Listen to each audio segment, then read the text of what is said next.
Good morning and welcome to the Core Connection. I'm Mira Rubin here with you on Enlightened World Network. And today's topic is the courage to question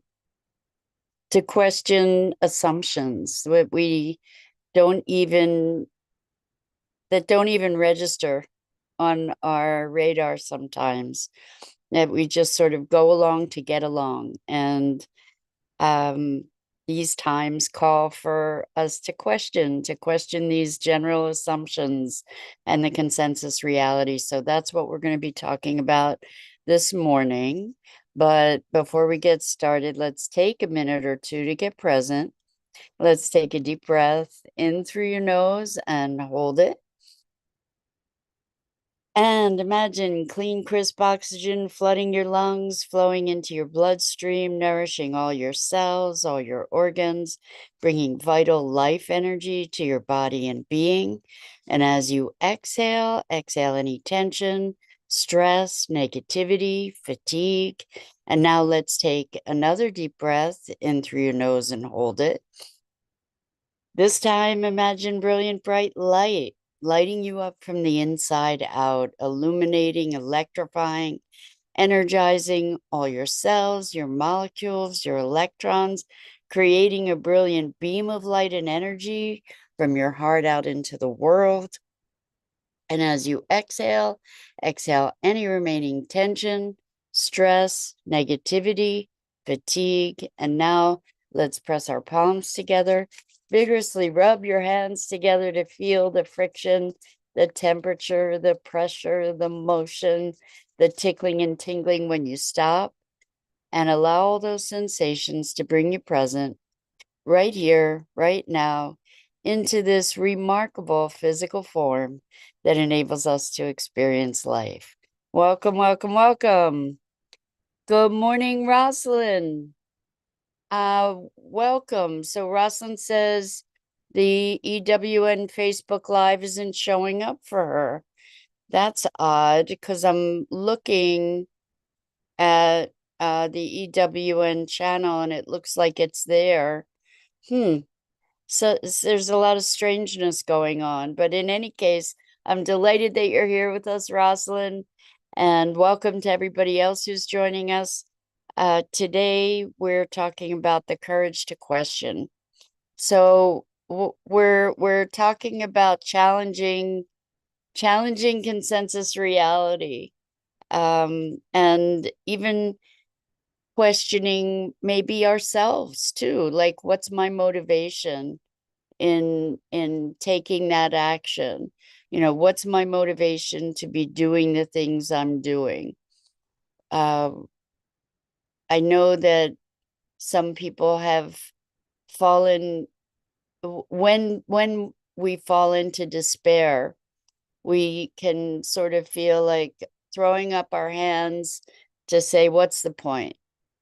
And it's important for each of us to discover our own motivations, our own inspirations.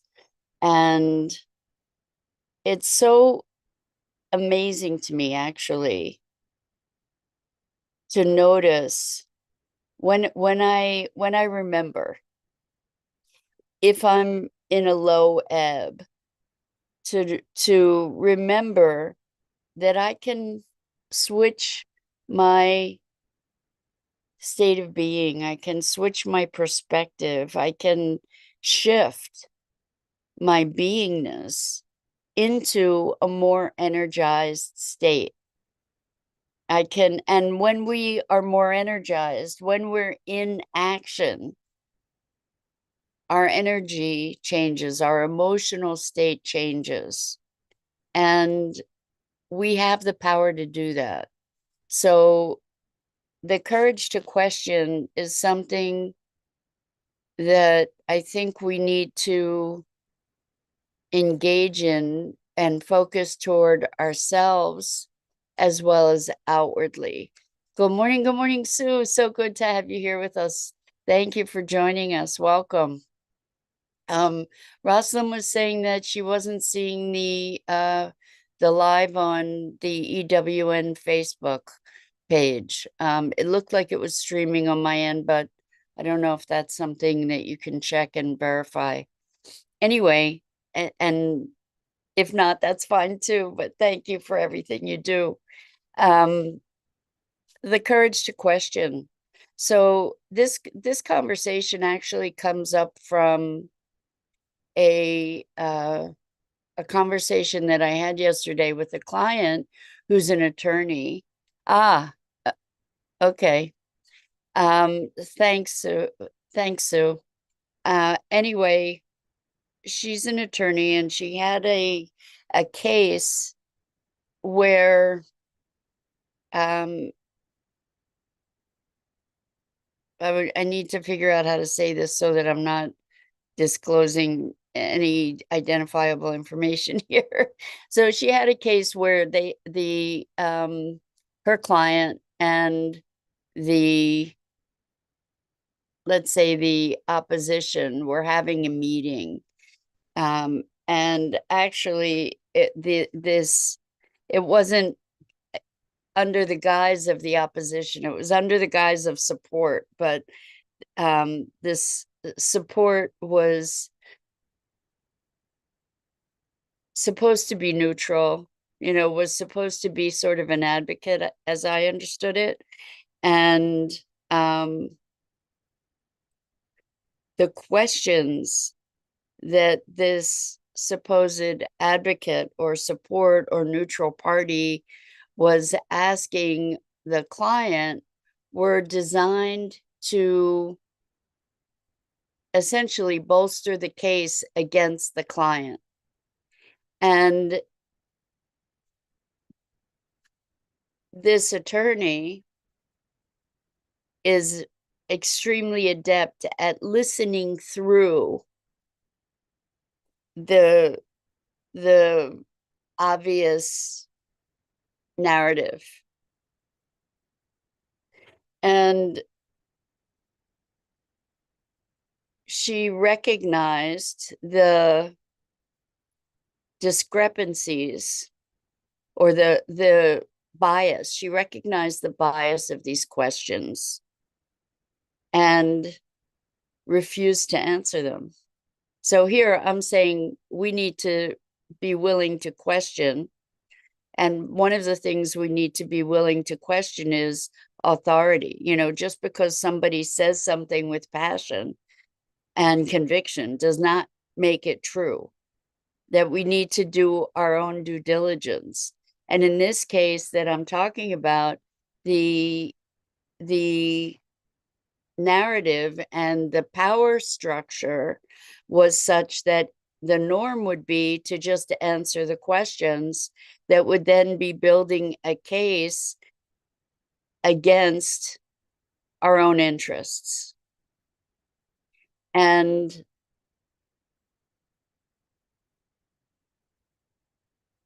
what we're looking at here is the need to be vigilant, the need to pay attention, the need to listen through the overt messaging. And in fraught times, in any times really, it's challenging to be clear about what's so. I think at this time, it's even harder. And particularly as we're becoming more and more aware of the manipulation of media and information and even resources, even factual resources that we have been able to traditionally rely upon. We're in this state of flux where we can't really figure out easily or based up we can't even, it's hard to discern what's real and what's not real, what's true and not true. And Sue says, try to take time to do your research and verify what may be true. This is important. So there was I think it's still around. There was a site called Snopes, Snopes. And in the days when I used to be more engaged with email, people would forward me these stories um, that were salacious or upsetting or designed to stir the pot and stir up passions and create outrage and indignation and make people forward this information, and it went viral even on email, these scandalous sorts of things. So Snopes is still around. It's a great resource, so thank you. So whenever these things would come to me, rather than just getting outraged and upset and forwarding it, I would check these things on Snopes because it's a great way to verify if something is an urban myth or an urban legend or just the latest scandal, but to find out, is it actually true? And I think that that kind of diligence is important, like extremely important right now. And yeah, it takes some courage to question, particularly if someone is asserting their authority when they may be blatantly wrong, or when they don't actually have the authority to assert in that arena. And we're actually seeing that in the political realm right now, where there are all these attempts to be doing things that are not legal. And so rather than just saying, oh, okay, well, that's the dictate from on high, their states and people are suing to counter those mandates. This is important. It is important for us to be willing to stand for what's true, what's right, what's moral, and to be looking at our own, questioning our own values and principles to say, what are my values? What do I care about? What am I willing to stand for? And notice I'm deliberately saying stand rather than fight, because fight is an old paradigm. If we look at Gandhi, there was massive change that occurred from what was driven by a stand, a peaceful movement. It wasn't taking up arms. There was violence, but it was not initiated by that movement. And so to question our assumptions, to question our collective assumptions. It's so much easier. It's so much easier to just say this is good and this is bad, and that's that. When the reality is a lot more complex. The reality isn't binary. The reality is shades of gray and all kinds of other colors too, right? And we get to rise to this challenge in order to create a world that we want to be living in. So good morning, Serge. Sarah says, Holy Spirit, holy blessings. Good morning, beautiful, all of you. Thank you. Thank you. Welcome. So we're talking about the courage to question. And why courage? Because people are often very afraid to rock the boat, right? We go along to get along. Good morning, Dido. Welcome, welcome. So Dido says, personally, I've used Snopes.com to help navigate and to fact check some things over the years. Exactly. It's a great resource. I imagine that AI could be a good resource for fact checking these days as well. But the thing with AI is that AI isn't always right either, by the way.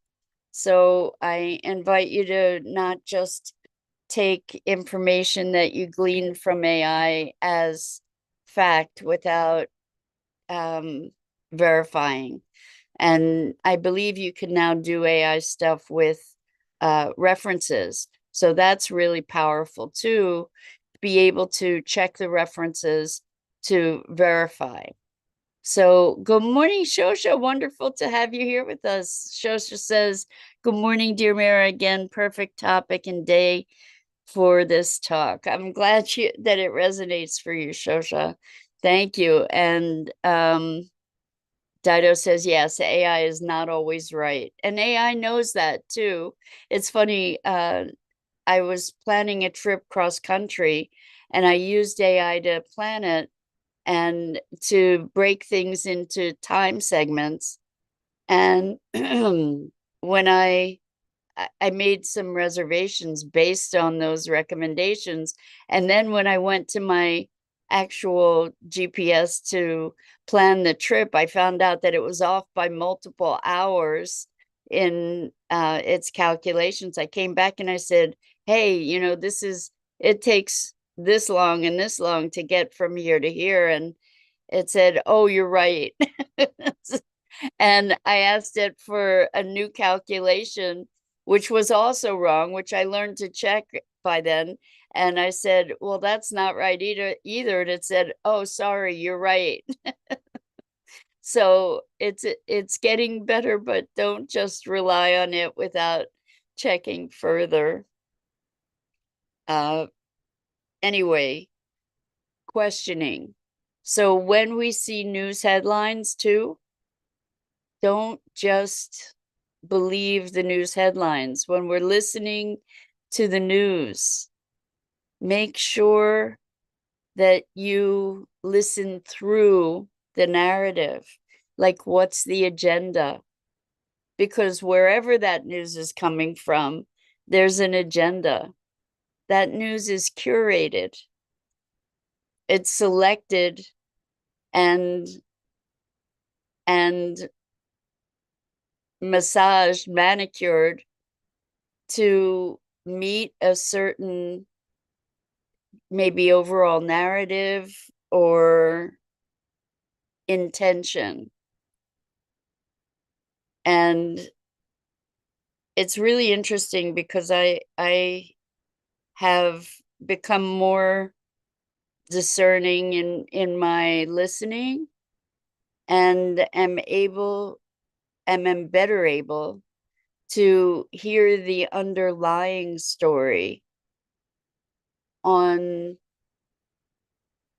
both sides of the news than I was before. I think that the conditions of our culture right now have inspired me anyway, and I hope that they inspire you to again listen more deeply. Don't just absorb what you're hearing as fact.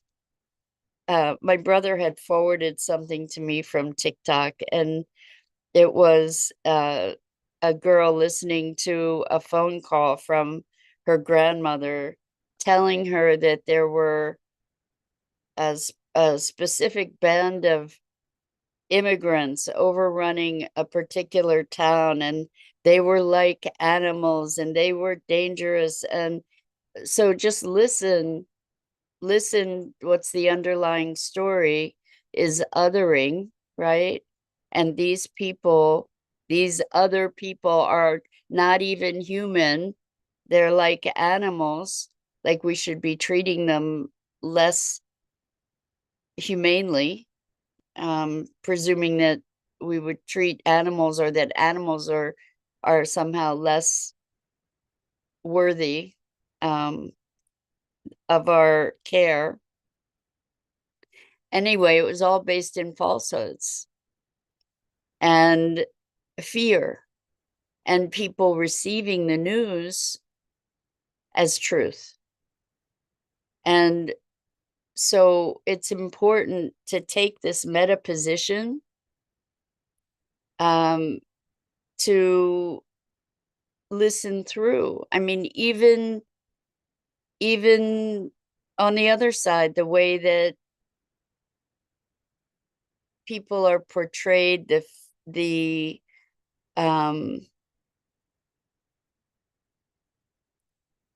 there's information there. It's just that the real information, like the facts of the information, are hard to distill from the underlying narrative sometimes.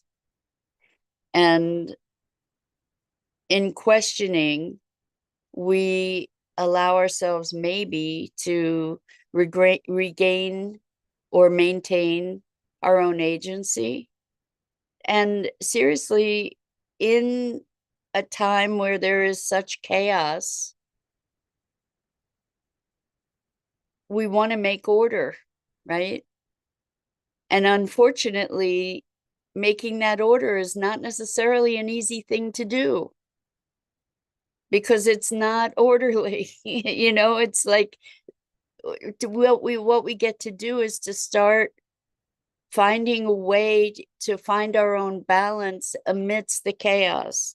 I was so gratified to hear a couple of my clients say there's all this crazy going on in the world, and I can recognize it, and I can have my moments of outrage, but I notice that I'm able to come back to my center. And I think that that's the most important thing for all of us, to be able to maintain our own balance, is to find our center, to do what we need to do to collect ourselves. So Sue says we are living in changing times. That's one way to put it. Yeah, absolutely. Absolutely. Things are chaotic. And fear and chaos are very powerful tools to have people give over their agency. And it's our responsibility to not succumb to fear, to look for opportunities for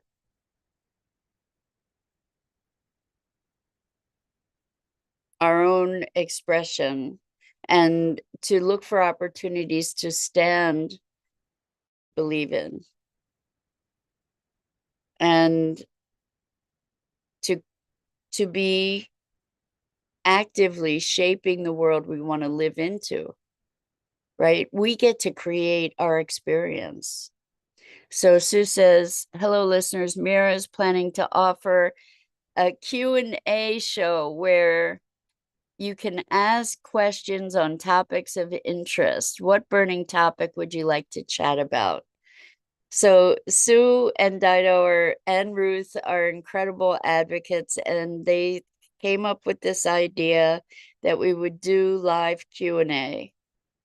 And we're wondering if people would want to hop on Zoom with me, or how exactly we're going to navigate that. But we would be able to have a dialogue about whatever but we're thinking that maybe we want to create a general topic and explore that together live. So if there's will for that and interest for that, please let us know, and we will take your lead on what you would like to discuss. So Sue says they'll share in the chat. I'm not sure what that means exactly, but what we'll just talk together. And I'm happy for that. I mean, I'm game for that. It's kind of an expansion on what we do already, where I pick a topic and you guys comment, and but we can make it your topic and do question and answer. It could be a lot of fun. Anyway, question. Be willing to question and be willing to rock the boat, because or sometimes, on a rocky boat, we get to steady it, and being willing to challenge, being willing to question is an important action that all of us can take. So Sue says listeners can share questions in the chat or join you on Zoom. That sounds like fun. Shosha says, wonderful. I'd like to hear more about staying on the path of self and the blossoming of compassion with boundaries and unerring focus to highest possibilities. That's beautiful, Shosha. So I love that. Anyway, thank you all for your engagement today, and be willing to question and find your center amidst the chaos, because we need that bright light now more than ever. So I'm Mira. Dido says, I'd like to hear more about staying centered energetically. That would be great. I think that we could definitely talk about that for a bit and have some practices that are very effective around that. So that's it for today. I'm Mira Rubin. This is the Core Connection, and I go live here each weekday morning at 9 a.m. Eastern on the Enlightened World Network Facebook page and YouTube channel. And I invite you to please like, follow, and share Enlightened World Network and me. The links are in the description. And as always, I'm so grateful to have this opportunity to share these morning musings on what it is to be human. So until next time, so much love to you.